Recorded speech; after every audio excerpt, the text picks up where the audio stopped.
Hello à tous, c'est Morgane, votre amie qui vous veut du bien. Aujourd'hui, on aborde un sujet qui fait énormément parler, les compléments alimentaires. Sur YouTube et Insta, tout le monde a un avis. Mais sur ma chaîne, Mieux Maintenant, on fait la différence.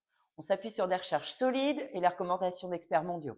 Aujourd'hui, Stacy Sims et Rhonda Patrick. Rhonda Patrick est docteur en biomédecine, spécialiste de nutrition, de longévité et de prévention des maladies liées à l'âge.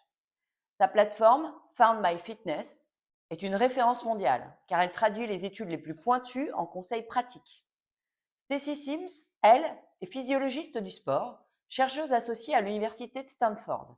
Elle a révolutionné la compréhension du corps des femmes dans le sport et la nutrition en insistant sur l'importance d'adapter nos stratégies selon les phases hormonales, l'âge et la ménopause. Elle a beaucoup publié et communiqué sur le biais masculin dans la recherche, notamment sur les dangers que représentait le fait de faire des essais pharmaceutiques ou autres uniquement sur des animaux mâles. J'aime beaucoup ces deux expertes, mondialement reconnues, car elles ne font pas de pub pour des produits. Elles partagent des données scientifiques et c'est ce que je veux faire avec vous aujourd'hui. Mais rappelons-le, chaque personne est différente. Avant de prendre un complément, il faut en discuter avec un médecin et si possible faire un bilan sanguin. La vitamine D3 et la vitamine K2. Commençons par un duo incontournable, la vitamine D3 et la vitamine K2. La vitamine D3, c'est la vitamine du soleil. Elle soutient notre immunité, notre humeur, nos os et nos muscles.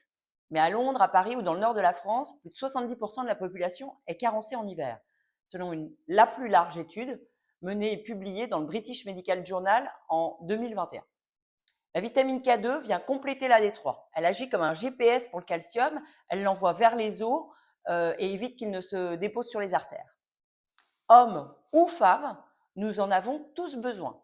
Mais Stacy Sims insiste. Pour les femmes en péri ou post-ménopause, ce combo est encore plus critique, car la densité osseuse chute plus vite à ce moment-là. Dans l'alimentation, alors la vitamine D3, on la trouve dans le saumon, le maquereau, la sardine, le jaune d'œuf et le foie de morue. Par exemple, pour couvrir les 600 à 800 unités internationales nécessaires et atteindre les recommandations de l'OMS, il faudrait manger du poisson gras presque chaque jour. Si ça n'est pas votre cas, vous savez quoi faire. La vitamine K2 se trouve principalement dans le natto, c'est un soja fermenté japonais, certains fromages affinés comme le gouda et les produits fermentés comme le kéfir ou la choucroute, mais aussi le jaune d'œuf, le beurre et le poulet. Les besoins en vitamine K2 tournent autour de 90 à 120 microgrammes par jour. Ça correspond environ à 100 grammes de fromage gouda bien affiné, soit l'équivalent de 4 tranches. C'est donc possible à atteindre via l'alimentation, mais pas systématique, car la plupart de la population de plus de 60 ans, hommes et femmes en Occident, est en carence. En pratique, vérifions notre statut sanguin et si besoin, choisir une formule huileuse combinant D3 et K2 pour une meilleure absorption. Passons maintenant au magnésium. C'est un minéral clé qui intervient dans plus de 300 réactions de notre corps. Énergie, sommeil, récupération et même gestion du stress. Pourtant, la moitié des Européens n'en consomment pas assez. Pour tout le monde, il est essentiel.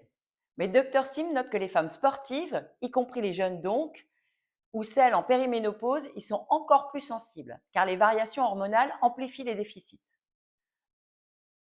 Dans l'alimentation, on trouve le magnésium dans les graines de courge, les amandes, les épinards cuits. Les besoins sont de 310 à 420 mg par jour. Pour atteindre les 100% des besoins, il faut manger, par exemple, dans une journée, 20 g de graines de courge, 30 g d'amandes, 150 g d'épinards cuits, 50 g de chocolat noir et 120 g de sardines à l'huile. C'est pas si évident. En pratique, concernant les compléments alimentaires, privilégions le biglycinate ou le malate. Ils sont mieux tolérés et bien absorbés. Et si on le prend le soir, il peut aussi aider à trouver un meilleur sommeil. 3. Les oméga 3. Donc, troisième complément essentiel, les oméga 3. Ces acides gras essentiels, EPA et DHA, soutiennent notre cœur, notre cerveau et nos muscles. Mais ils réduisent aussi l'inflammation et protègent nos fonctions cognitives. Les besoins sont universels, mais Rhonda Patrick rappelle que les femmes enceintes ou allaitants doivent être particulièrement vigilantes. Le DHA est crucial pour le développement du cerveau du bébé. Dans l'alimentation, les oméga 3 se trouvent dans les poissons gras. 2 portions de poissons gras par semaine couvrent les 250 à 500 mg par jour recommandés. En pratique, si on ne mange pas au moins 2 portions de poissons gras par semaine, un complément est utile. Choisir une huile purifiée, riche en EPA et DHA, certifiée sans métaux lourds. 4. La créatine.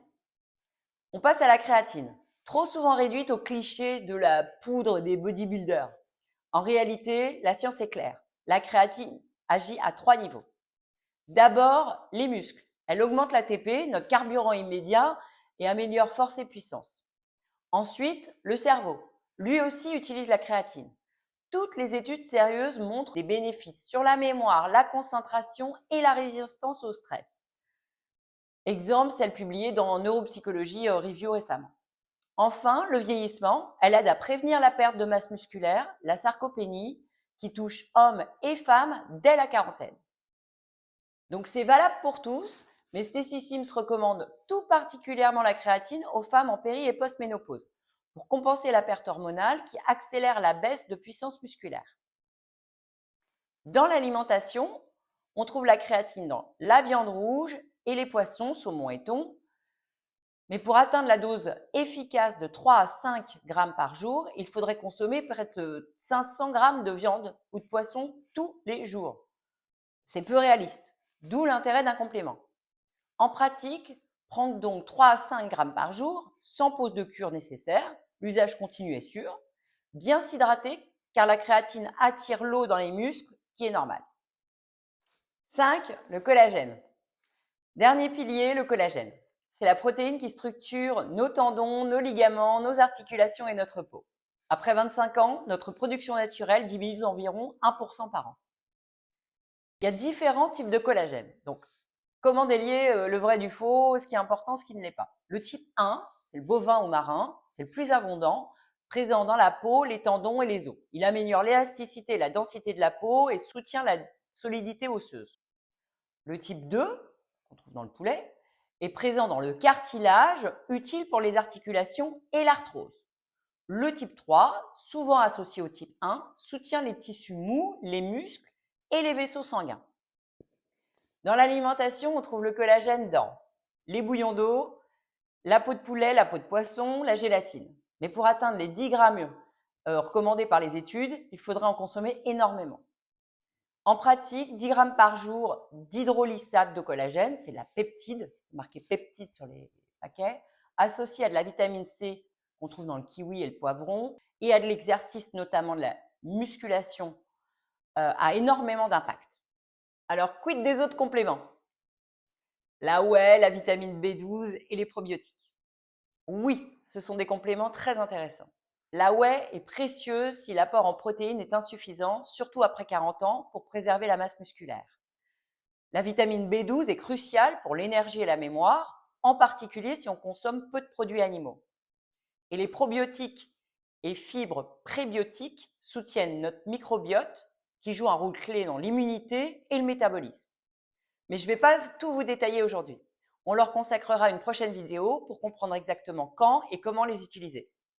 Alors, pour résumer, vitamine D3 et K2, magnésium, oméga 3, créatine et collagène sont les piliers validés par la recherche. Selon les besoins, on peut compléter avec de la whey, de la B12 ou des probiotiques. Mais ça, on le verra ensemble bientôt. Mais surtout, n'oublions pas, les compléments n'inventent pas la santé, ils l'optimisent. Les bases restent l'alimentation, l'entraînement et le sommeil. Et avant tout, on valide tout avec son médecin. Dans les prochaines vidéos, on parlera aussi d'équilibre et des recherches de Vonda Wright, de jeûne et de comment perdre la graisse viscérale, de motivation, comment hacker notre cerveau pour rester motivé, notamment via les recherches du docteur Alia Crum, directrice du département de psychologie à Stanford, mais aussi de sommeil ou des leviers de nutrition et de sport avec des conseils particuliers selon qu'on est un homme ou une femme et en fonction de son âge. Ça va être du solide, alors restez connectés. S'il vous plaît, partagez cette vidéo à ceux et celles que ça pourrait intéresser. Et si ces sujets vous parlent, abonnez-vous. On avance ensemble. À très vite!